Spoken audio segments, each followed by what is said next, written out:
প্রিয় শিক্ষার্থীবৃন্দ, আশা রাখি তোমরা সবাই কুশলে আছো। সুবর্ণা উচ্চ বিদ্যালয় কর্তৃক ঘরে থেকে ক্লাস করে অনলাইন ক্লাসের আমি টুলুভূষণ মধু আজকে তোমাদের সামনে উপস্থিত হয়েছি নবম দশম ও এসএসসি পরীক্ষার্থীদের জন্য বাংলাদেশ বিশ্ব পরিচয়ের বিষয়ের একাদশ অধ্যায়ে জাতীয় সম্পদ ও অর্থনৈতিক ব্যবস্থা এই অধ্যায়টা নিয়ে তোমাদের সামনে উপস্থিত হয়েছে। তো তোমরা খেয়াল করো, জাতীয় সম্পদ ও অর্থনৈতিক ব্যবস্থা কথাটা বলতে কি বোঝায়? জাতীয় সম্পদ যেটাকে জিএনপি বলা যায়, গ্রস ন্যাশনাল প্রোডাক্ট, বা এর সঙ্গে বিভিন্ন অর্থনৈতিক ব্যবস্থা বিভিন্ন দেশে আছে, সেই অর্থনৈতিক ব্যবস্থাটা কেমন হবে সেটা নিয়ে মূলত এই অধ্যায়ের আলোচনা। তো গত অধ্যায়ে তোমাদের আমি পড়াইছিলাম টেকসই উন্নয়ন ও অভিষ্ট বা এসডিজি। তো আজকে একাদশ অধ্যায়ে জাতীয় সম্পদ ও অর্থনৈতিক ব্যবস্থা। এখন প্রথমে আমরা জাতীয় সম্পদ ও অর্থনৈতিক ব্যবস্থা সম্পর্কে একটু ধারণা নিই। কোনো দেশের সমৃদ্ধি নির্ভর করে সে দেশের জাতীয় সম্পদের প্রকৃতি ও পরিমাণের উপর। যে দেশের জাতীয় সম্পদ যত সমৃদ্ধ সে দেশে উন্নতি সম্ভাবনা তত বেশি। তাই অর্থনীতি সম্বন্ধে জানতে হলে প্রথমেই সম্পদ সম্পর্কে জানা প্রয়োজন। আবার একটি দেশের অর্থনৈতিক ব্যবস্থা বুঝতে হলে সে দেশের সম্পদ উৎপাদন ও বন্টন প্রক্রিয়া ও পদ্ধতি জানতে হবে। বিভিন্ন অর্থনৈতিক ব্যবস্থার আওতায় এই উৎপাদন বন্টন পদ্ধতি ভিন্ন হয়। আমরা এক কথায় বলতে গেলে যে পদ্ধতি ও প্রক্রিয়া এবং নিয়ম নীতির আওতায় কোনো দেশের অর্থনৈতিক পরিচালিত হয় সেটা হচ্ছে সেই দেশের বা ওই দেশের অর্থনৈতিক ব্যবস্থা। এখন জাতীয় সম্পদের ধারণা, প্রথমে আমরা জাতীয় সম্পদের ধারণা কি এটা আমরা জানি। জাতীয় সম্পদের ধারণা,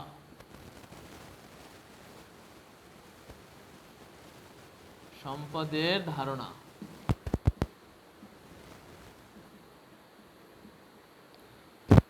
খেয়াল করো, জাতীয় সম্পদের আমরা সাধারণত অর্থ, জমিজমা, বাড়িঘর, নানা রকম প্রয়োজনীয় জিনিসপাতিকে সাধারণত আমরা সম্পদ হিসেবে বিবেচনা করি।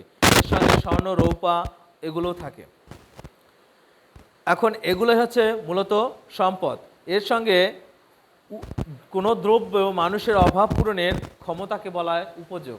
কোনো দ্রব্য যদি মানুষের অভাব পূরণ না করতে পারে, যেমন বাতাস বা অক্সিজেন যাই বলি, এটা কিন্তু খুবই একটা গুরুত্বপূর্ণ বা খুবই প্রয়োজনীয় বিষয়, কিন্তু এটার ব্যাপকতা বেশি থাকার জন্য এটা আমাদের পেতে কোনো বেগ পাওয়া লাগে না, বিধায় আমাদের এটা মনে হয় যেন এটার উপযোগিতা আমাদের কাছে নেই। কিন্তু অক্সিজেন ছাড়া বা বাতাস ছাড়া কিন্তু আমরা এক মুহূর্ত বাঁচতে পারি না, কিন্তু সেটার যোগান পর্যাপ্ত থাকার জন্য সেটা আমাদের কাছে ওরকম মনে হয় না, যেটা খুবই গুরুত্বপূর্ণ। এভাবে কোনো দ্রব্য অভাব পূরণের ক্ষমতাকে উপযোগ বলে। যেমন মানুষের বস্ত্রের প্রয়োজন, বস্ত্রের অভাব আছে, শার্ট প্যান্ট ও দ্রব্যের অভাব পূরণের ক্ষমতা আছে, এইগুলো সাধারণত উপযোগ। এখন প্রাচুর্য মানে যখন কোনো সম্পদের সীমিত পরিমাণ থাকবে তখন সে সীমিত সম্পদ কীভাবে ব্যবহার করা যায় এবং সে সীমিত সম্পদকে চাহিদা অনুযায়ী যোগান দেওয়া বা কাজ করাটাই একটা প্রাচুর্যতার বিষয়। যে কোনো দ্রব্য বা সেবার চাহিদার তুলনায় যোগান বা সরবরাহের পরিমাণ কম হলে দ্রব্যটি প্রাচুর্য দেখা যায়। যেমন খাদ্যের অভাব থাকে, আর যার জন্য এটা তৈরির জন্য বা উৎপাদনের জন্য আমাদের যথেষ্ট বেগ পেতে হয় বা আমরা চেষ্টা করি। যেমন কোনো দেশের যে কোনো সময়ে খাদ্যের সরবরাহ ও চাহিদার তুলনায় কম, সেই জন্য খাদ্য পেতে হলে এর দাম পরিশোধ করতে হয়, অর্থাৎ খাদ্য প্রাচুর্যতা আছে। আবার নিঃশ্বাসের প্রয়োজনে মানুষের প্রতি মুহূর্তের জন্য মানুষকে দাম দিতে হয় না। বাতাসের জন্য আমি যে কথাটা আগে বলছি, অর্থাৎ বলা যায় যে বাতাসের প্রাচুর্যতা নেই। বাতাসের প্রাচুর্যতা নেই বিধায় সেটার গুরুত্ব বা উপযোগিতা আমাদের কাছে ততটা চোখে পড়ে না। এখন সম্পদের শ্রেণীবিভাগ, সম্পদের কতগুলো শ্রেণীতে ভাগ করা যায় সেগুলো খেয়াল করি আমরা। সম্পদ ব্যক্তিগত, একান্ত ব্যক্তিগত, সমষ্টিগত এবং জাতীয় ও আন্তর্জাতিক এই 5 ভাগে ভাগ করা যায় সম্পদকে। তাহলে কি ব্যক্তিগত, একান্ত ব্যক্তিগত, জাতীয়, সমষ্টিগত, জাতীয় এবং আন্তর্জাতিক এই 5টা ভাগে সম্পদের শ্রেণীবিভাগে বিভক্ত করা যায়। ব্যক্তিগত মালিকানাধীন যেমন জায়গা জমি বাড়ি ঘর এগুলোকে সাধারণত আমরা ব্যক্তিগত মালিকানাধীন বুঝি। এরপরে নিজের একান্ত ব্যক্তিগত কোনগুলো, যেমন নিজের প্রতিভা যেটা অন্যকে হস্তান্তর করা সম্ভব নয়, এটা হচ্ছে একান্ত ব্যক্তিগত জ্ঞান, নিজের প্রতিভা, নিজের দক্ষতা, হ্যাঁ, অন্যকে আমি শেখাইতে পারি বা টিপস দিতে পারি বা শেখানো সম্ভব, কিন্তু আমার নিজেরটা তো আমি অন্যকে দিতে পারি না, এগুলো হচ্ছে একান্ত ব্যক্তিগত। এরপর এসে সমাজের সকলে সম্মিলিতভাবে যে সকল সম্পদ ভোগ করে সেগুলো সমষ্টিগত সম্পদ। যেমন আমরা বিদ্যুৎ আমরা সমষ্টিগতভাবে সবাই ভোগ করি, বিদ্যুৎ, গ্যাস, তেল, দেশের এগুলো, পানি, এগুলো হচ্ছে সমষ্টিগত সম্পদ। রাষ্ট্রের সকল নাগরিকের ব্যক্তিগত এবং একান্ত ব্যক্তিগত এবং সমাজের সমষ্টিগত সম্পদকে একত্রে জাতীয় সম্পদ বলা হয়। আমাদের দেশের মধ্যে আমার একান্ত ব্যক্তিগত বা ব্যক্তিগত এবং সমষ্টিগত সবগুলো নিয়ে হচ্ছে আমাদের জাতীয় সম্পদ। এখন আন্তর্জাতিক কোনো সম্পদ আছে যা বিশেষ কোনো রাষ্ট্রের মালিকানাধীন নয়, বিশ্বের সকল জাতি এগুলো ভোগ করতে পারে, এগুলো আন্তর্জাতিক সম্পদ। উদাহরণ হিসেবে বলা যায় মহাসাগর, সাগর, বৈজ্ঞানিক আবিষ্কার, প্রযুক্তি ইত্যাদি, বর্তমানে যোগাযোগ, ইন্টারনেটের প্রযুক্তি, এগুলো হচ্ছে আন্তর্জাতিক। এখন জাতীয় সম্পদের উৎস, এই জাতীয় সম্পদের উৎসগুলো কোত্থেকে আসে বা এগুলো আমরা কিভাবে পেতে পারি? জাতীয় সম্পদের উৎস সাধারণত 2 প্রকার, একটা হচ্ছে প্রথমটি প্রকৃতি প্রদত্ত আর দ্বিতীয়টি মানব সৃষ্ট। এই কিছু সম্পদ আছে প্রকৃতি প্রদত্ত, যেমন ন্যাচারাল, গ্যাস, তেল, তারপর খনিজ সম্পদ, স্বর্ণ, রূপা, এগুলো আমরা বিভিন্ন খনি থেকে পেয়ে থাকি। এগুলো হচ্ছে প্রকৃতি প্রদত্ত, যেমন প্রকৃতি, পাহাড়, পর্বত, এগুলো। আর অনেকগুলো আছে যেগুলো মানুষ সৃষ্টি করেছে, যেমন কি এগুলোর ভিতর থাকতে পারে দালান কোঠা, ঘর বাড়ি, হ্যাঁ, এগুলো হচ্ছে আমাদের মানব সৃষ্ট। কোনো দেশের অধিবাসী তাদের শ্রম ও মূলধনের সাহায্যে প্রযুক্তিকে সম্পদ ব্যবহার, সংগ্রহ, উত্তোলন করে এগুলো রূপান্তর করে বা স্থানান্তরযোগ্য করে যে নতুন সম্পদ সৃষ্টি করে, সেটা হচ্ছে মানব সম্পদ। যেমন ন্যাচারাল গ্যাস পাওয়া যায়, কিন্তু সেটা উত্তোলন করে, বা তেল পাওয়া যায়, সেটা বিভিন্নভাবে বিভিন্ন কিছু মিশ্রণ থাকে, এটা যখন ব্যবহারযোগ্য করে তখন সেটা মানব সৃষ্টি হয়। জাতীয় সম্পদ সংরক্ষণ ও অপচয় রোধ। এরপর আসি জাতীয় সম্পদ সংরক্ষণ ও অপচয় রোধ। জাতীয় সম্পদ সংরক্ষণ ও অপচয় রোধ।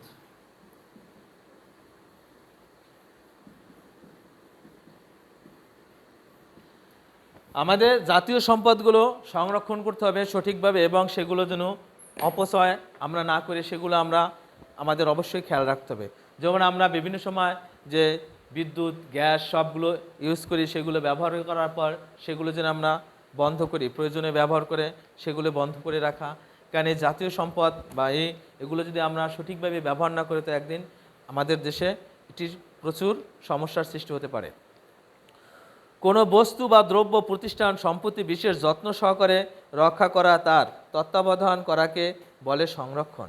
ব্যক্তি সাধারণত তার নিজের সম্পদ, যেমন অর্থ সম্পদ, ভূসম্পত্তি, স্বর্ণরূপ, অলংকার, আসবাবপত্র, নিজস্ব কলকারখানা ও শিল্প প্রতিষ্ঠান, যানবাহন ইত্যাদি নিজ স্বার্থে বিশেষ যত্নের সাথে রক্ষণাবেক্ষণ করে। শুধু তাই নয়, সে এগুলো উন্নয়ন করতে এবং সমৃদ্ধি করতেও তৎপর থাকে। এছাড়া প্রত্যেকে নিজস্ব সম্পদের অপচয় রোধ করতে এগুলো তত্ত্বাবধান করে।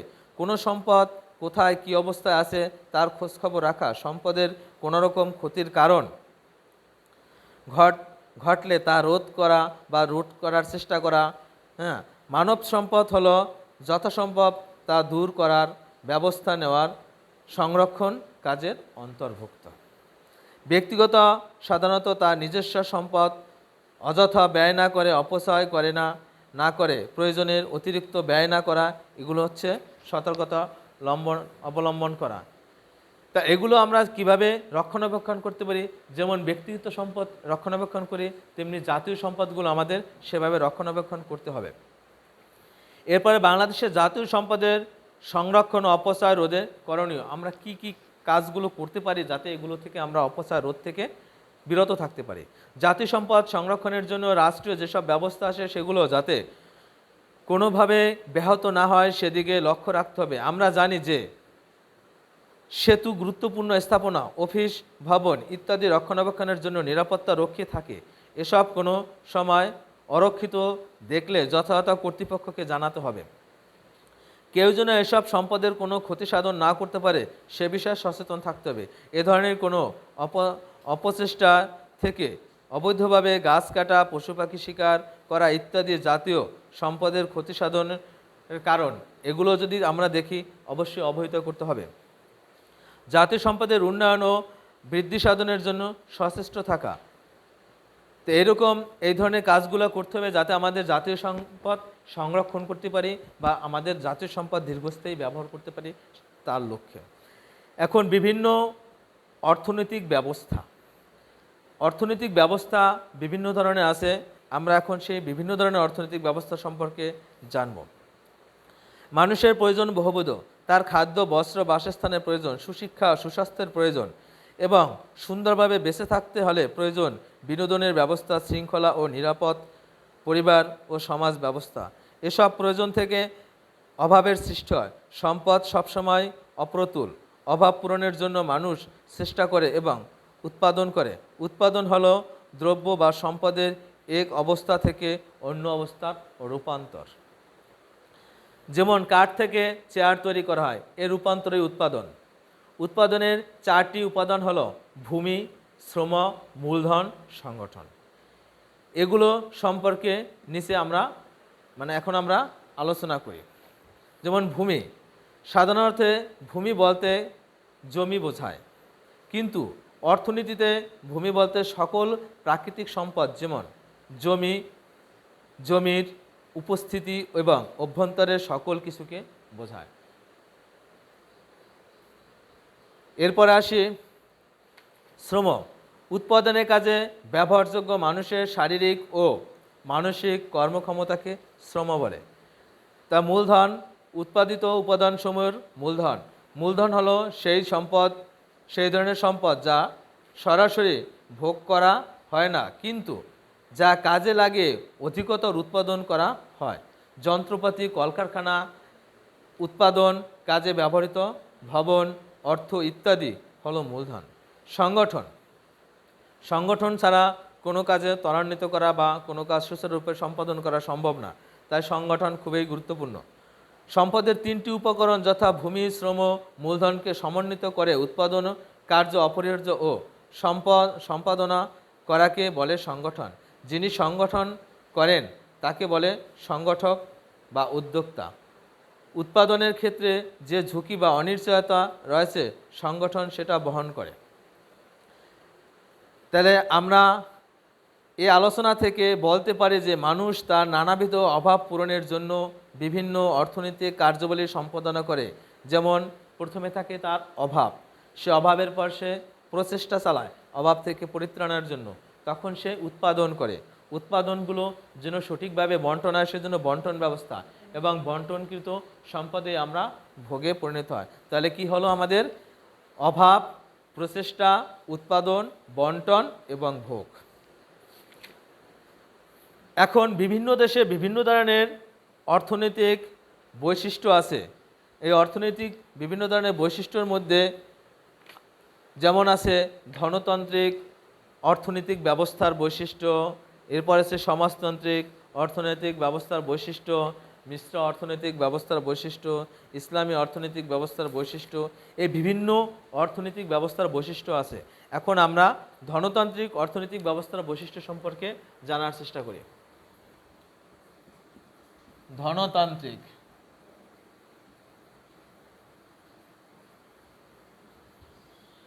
অর্থনৈতিক ব্যবস্থার বৈশিষ্ট্য।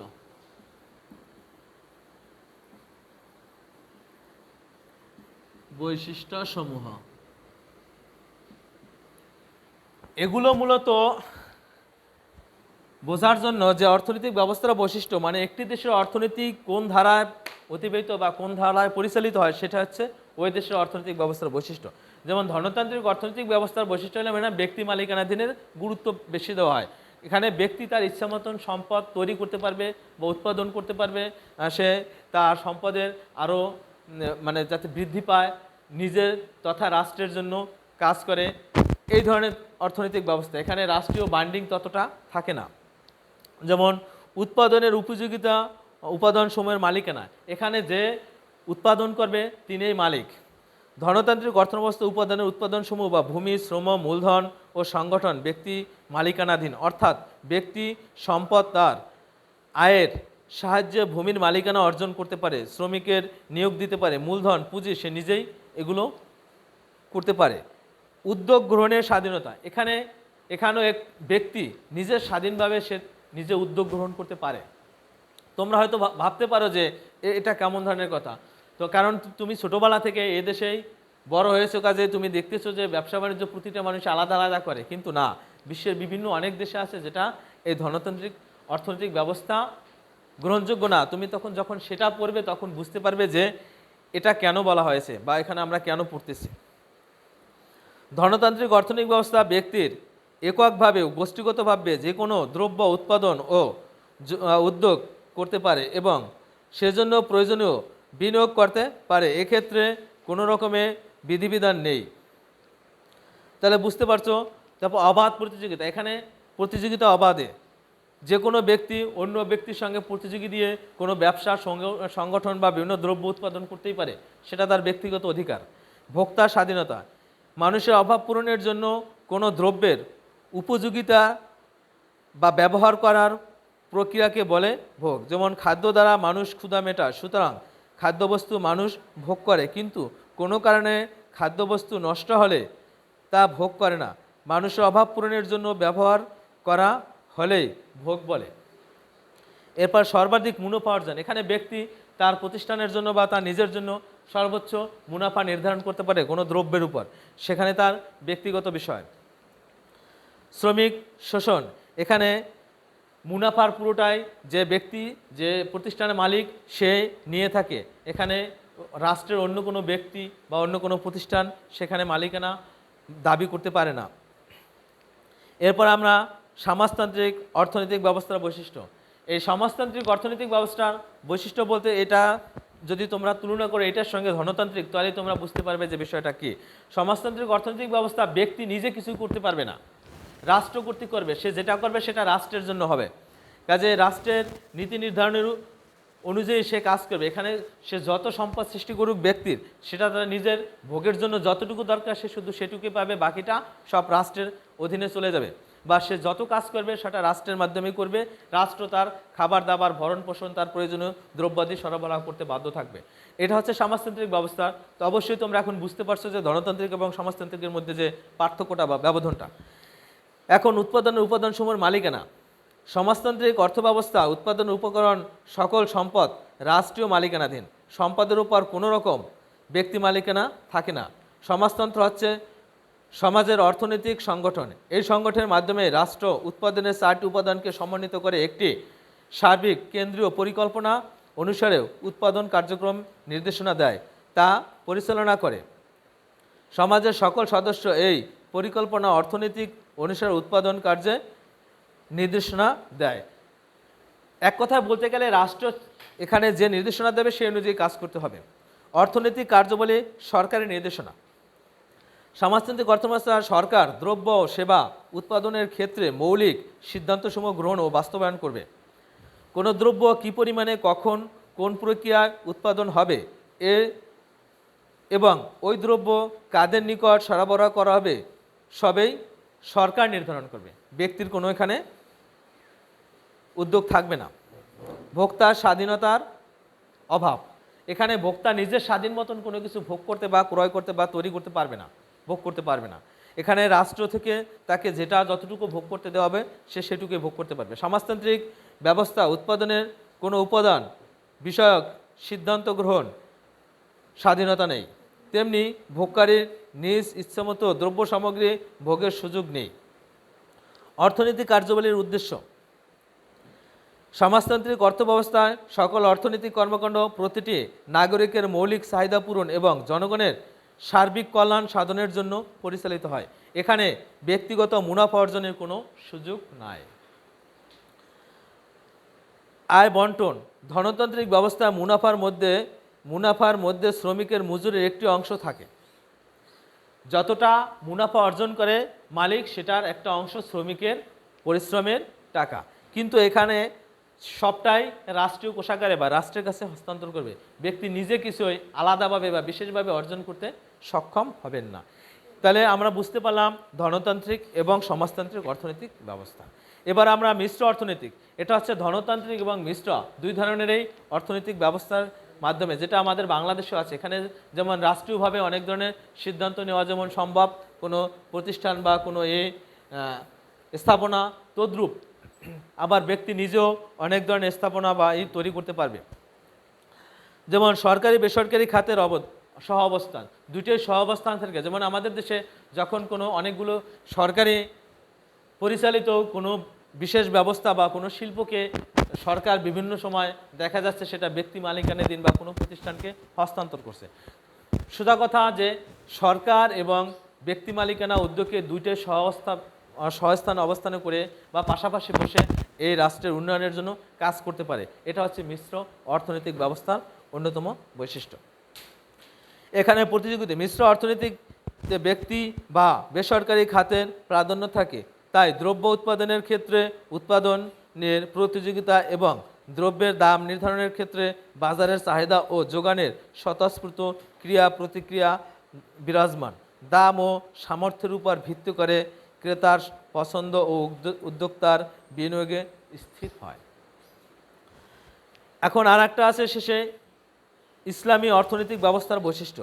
ইসলামী অর্থনৈতিক ব্যবস্থার বৈশিষ্ট্য হচ্ছে ইসলাম শরিয়া অনুযায়ী যে অর্থনৈতিক ব্যবস্থা মূলত সেইটাই এখানে বোঝানো হয়েছে। ইসলামিক অর্থনৈতিক ব্যবস্থার ভিত্তি হচ্ছে পবিত্র কুরআন ও হাদিস।